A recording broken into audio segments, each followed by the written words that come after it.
Eu sou Mário Persona e essas são as respostas que eu dei aos que me perguntaram sobre a Bíblia.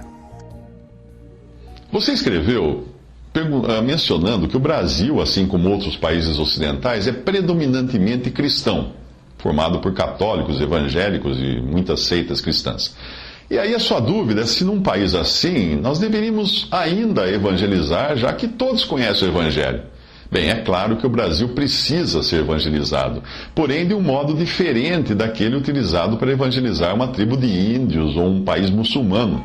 É um engano achar que a população de um país cristianizado como o Brasil já conhece o Evangelho. Não conhece, a população não conhece. As pessoas conhecem a religião, mas não o Evangelho da graça de Deus. Basta você entrar numa denominação qualquer aí, católica ou protestante, e perguntar se as pessoas têm a certeza da salvação e que elas nunca mais vão perder a salvação se elas crerem em Jesus. A maioria das pessoas dirá que não, nós temos que nos esforçar, nós temos que fazer boas obras, dar esmola, perseverar até o fim para sermos salvos. Elas não conhecem a salvação pela graça. Elas não conhecem o Evangelho da graça. No fundo, pagãos, muçulmanos, espíritas, católicos, evangélicos, etc., acreditam mesmo numa salvação por obras e não pela simples fé no Salvador Jesus. Pergunte a qualquer pessoa na rua o que é preciso para ser salvo, e ela responderá que é preciso ser bonzinho, não fazer o mal para os outros.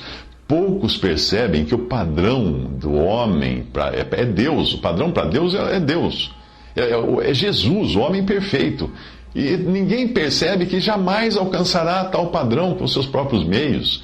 A lei dada a Moisés, os 10 mandamentos e as 300 de preceitos que acompanhavam os 10 mandamentos, veio justamente para provar a incapacidade do homem de andar segundo o padrão divino.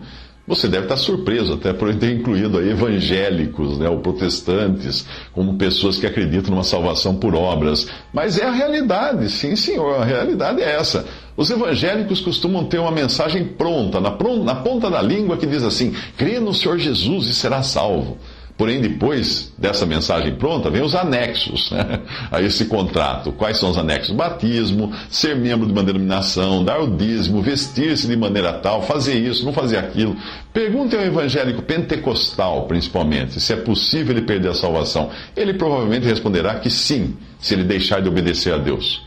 Considerando que desobedecemos a Deus o tempo todo, até por pensamento, uma salvação assim, do jeito que eles pregam nessas igrejas por aí, seria impossível a qualquer ser humano, porque nós pecamos. A grande maioria desses cristãos professa crer na salvação pela fé, mas creem mesmo na manutenção dessa salvação pelas obras, o que não é diferente da fé católica, da fé espírita ou da fé muçulmana, por exemplo. Ou seja, se eu me comportar bem, vou para o céu. Se me comportar mal, vou para o inferno. Não é isso que você encontra na doutrina dos apóstolos de maneira nenhuma. Muito longe disso, o que é falado ali do Evangelho da graça de Deus. Portanto, se você crê realmente em Jesus como seu Salvador, vá adiante e evangelize as pessoas. Anuncie o Evangelho sem mistura, baseado na graça de Deus e no sacrifício já consumado de Jesus na cruz. Ali na cruz ele pagou por todos os nossos pecados, para nós não precisarmos pagar eternamente por eles. Mas se você não tem certeza da sua própria salvação, ou acredita que pode perdê-la por algum motivo, então ainda você não creu no Evangelho de Cristo. Você creu numa mescla de Evangelho de Cristo e Evangelho de homens.